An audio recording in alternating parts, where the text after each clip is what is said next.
Welcome to the Ball and Blockchain podcast of Nils Smith, joined by my co-host, Justin McKelvey. Justin, welcome to the podcast. Good to be here again. Super fun. Still sipping coffee as usual since we're early for me. And we are midway through the day in New York, and I've got young kids, and so I naturally your day's almost over. Wake up a lot earlier. So today we are talking about private time in the barn.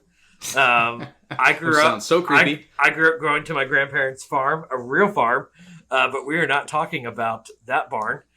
We are talking about the digital barn that exists on Zed Run.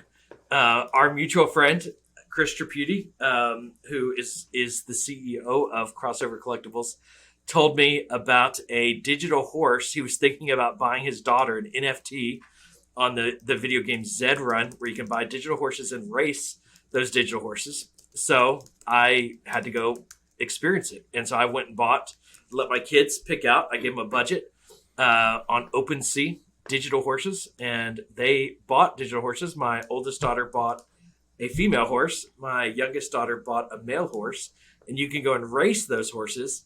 But what you also can do is build a barn of other horses, and you can breed those horses. And so those horses can create other horses, and those horses are NFTs. So Justin, that's where we're going to start the conversation. We haven't gotten to the barn time yet. That's where we're starting? That's where we're starting. So digital horses is a bizarre topic to some people. It's bizarre to me. I haven't looked at this at all, so everything you're saying, I'm like, I've heard you mention it before, and I've just kind of laughed and moved on, but I haven't actually looked at it. So what's fascinating about these horses, and a lot of where NFTs, one of the first NFT projects was CryptoKitties. And with CryptoKitties, you would have cats, and they would have certain, like this cat would have green fur, this cat would have blue eyes, or whatever these things are. And then you would mate them with other cats and generate new cats. And a lot of this NFT realm is generation, like computer generated, things, digital things. And this time you're doing that with horses, and a lot of it is how good of a racer are they going to be. And so just like in physical horse racing, you try to breed certain species of horses. I've never really done that. I have no idea what it is. Horse breeder? I'm not a horse breeder, but you do the same logic in this of like you try to get really fast horses to create new horses, and if they get certain characteristics, then they're typically going to win more races. And you can literally win money when you enter races. You actually pay money to enter a race, and then you get a pot, and then whoever wins gets the pot. And so my youngest daughter has actually won 2 races, and has made a little bit of money with her horse. So a lot of people compare this though to Justin, when I grew up, and I never did it, but those like games where you like raise a little like fur buddy thing in a game. Do you remember what that was called? No, I know what you're talking about. I thought about that too, right when you said that. I'm like, this is what that was called, like for our age, when it was almost like a little, like a pod kind of thing. Like you could, and you could carry it around and it had like 2 little buttons, and that was about it. And it would just be like, it's awake, it's asleep. Yes. Like this is that version of that for the non-80s, early 90s kids. Yes, totally. Yeah. The thing is, your daughter racing horses, I'm like, and gambling. It's kind of a big deal. It is. And you're supposed to be 13. I kind of lied about their ages. I got them both accounts, and I had to buy it through. So even the process of getting a horse, I had to buy them through OpenSea, which is not a real user-friendly platform. Yeah. What's OpenSea? So OpenSea is an NFT market. It's the most popular NFT market where you can buy NFTs. And cool. you use different funds. So I'd use Ethereum, and I had to buy them with Ethereum. And then I had to move them to my daughter's accounts on Zed Run, where they just used an email login to kind of set up their account. And so I had to buy them horses. They were about $100 each. And so they each have horses that they can race. My youngest daughter's done it more than my older daughter. And you had to buy those with crypto initially. So, and it wasn't easy. It was a little complicated to figure out where to go to buy them. Yeah. Honestly, they didn't pick them based on their qualities. They picked them based on their colors and how they looked. Yeah, that's how I pick my football teams. Yeah. Yes. Yeah. So they've got their horses, but one of the first things that we wanted to do was make another horse, because you can breed the horses. The way that's what's interesting is you essentially have to take your male horse and put it up for breeding, where you basically say, we will let you as a female horse pay us $50 to breed with our horse. And you have to, when you then pay that, you pay both the breeding fee to the horse owner, and you pay the gas fee, which we'll talk about later. Basically the transaction fee to generate the new NFT. So when you create a new horse, you are generating a new NFT in that process, and that ownership goes to the female horse owner. So my oldest daughter was the female horse owner, so she got the NFT. So she basically had to pay my younger daughter plus the transaction fee to generate that horse. So it cost us about $70 to create a new horse. So it literally, we put in the accept, this whatever, like breeding, and then it said, hold on, your horses are spending 5 minutes of alone time in the barn together. And 5 minutes later, congratulations, you have a new pony or whatever, you've got a new baby horse. And that's how a new horse was generated, with private time in the barn. Private time in the barn. It's super interesting. I keep picturing the little things that we have to look up and figure out what that name is. Of the little, yes, like, I want to say pogs, but that was like a different thing. The little, yes, pod guys. I don't know. My wife knows, and like the wives, like if we're talking about it with girls, they always know what it is. Like they're like, we had 100 of those. Yes, yeah, because it was like the raising baby of. Yes, it is kind of funny. We're talking about your daughters doing that right now, and then your wife knowing as a kid already exactly what that was. Of like, totally, there's something about the. Let's create another one of these things. Yes. Super interesting. But I'm intrigued by that whole process. I think I haven't looked at it at all, but I've been reading a lot about generative art, which is in the NFT world is the same thing, of how do we mass generate, or not even mass generate. How do we generate another piece of art based on the, like, kind of stamping the original author's look and feel. So if it's like, I want to make 10 more I want to make one more pony, but I need to blend these two things together from the original artist's, design. So I think it's really cool. Like the idea of that, I was reading about how to do it and the idea behind it a lot this last week. Yes. Super interesting.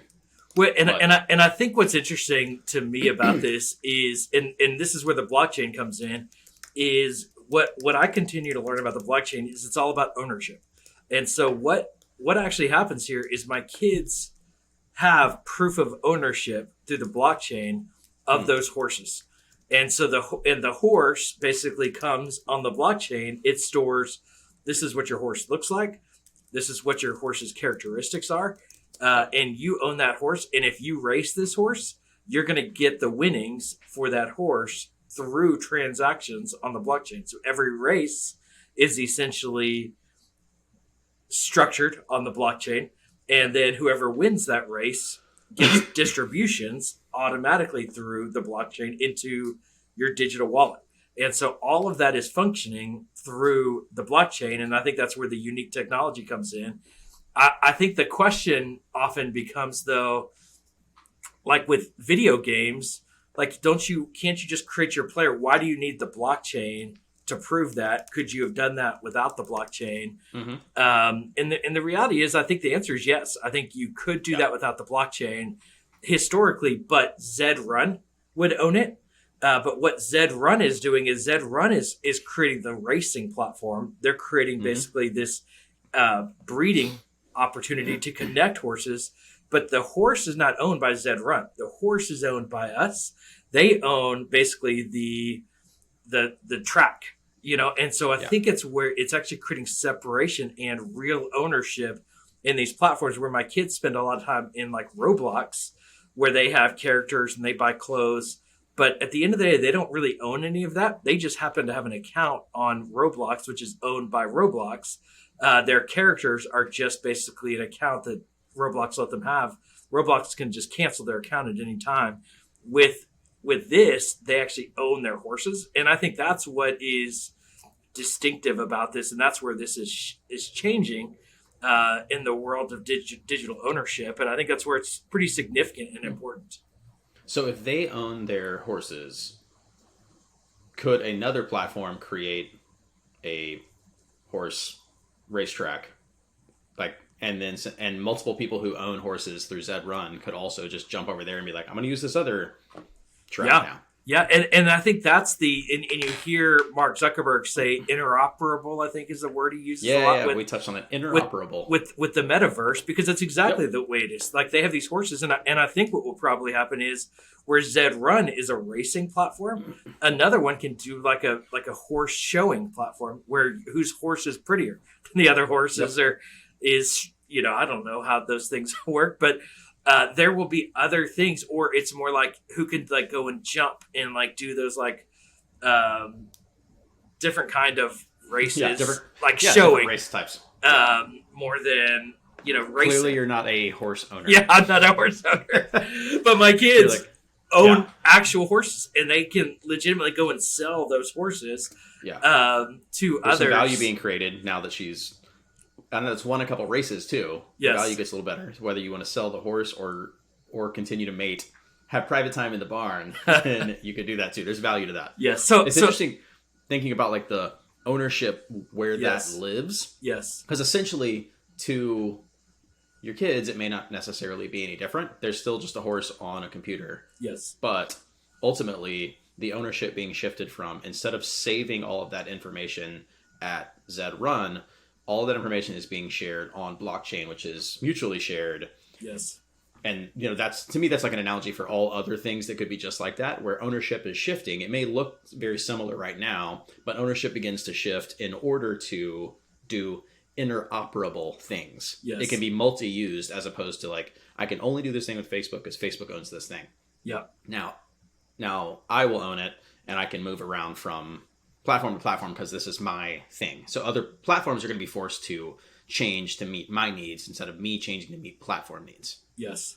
Yeah. I'm just processing some of this out loud of like what I think is happening and what is actually happening right now, or the beginning of those pieces. There's a lot, I think, to process with this, and I think we're in such early days that it's hard to know what will happen with this. It makes me think back to a video game. A teenager, probably almost 10 years ago now, was telling me he sold his video game profile on like Minecraft or whatever, one of those games was a decade ago, to a 40-year-old man, which is how old I am now, which seemed very old to me back then. So old. For $10,000. And so he basically gave him his username and login because that guy wanted to get to level 92, which he had worked, 2 years to build this profile that had gotten to whatever level this was, and this guy paid $10,000 for it. But he's like, I can't tell Minecraft or whatever that we did that because that violates their policies. So people were almost doing this underground shared ownership of accounts, or if you can get through this for me in video gaming, and this actually takes that and makes it official, so that you can actually sell your. So like my daughter has been in like 32 races.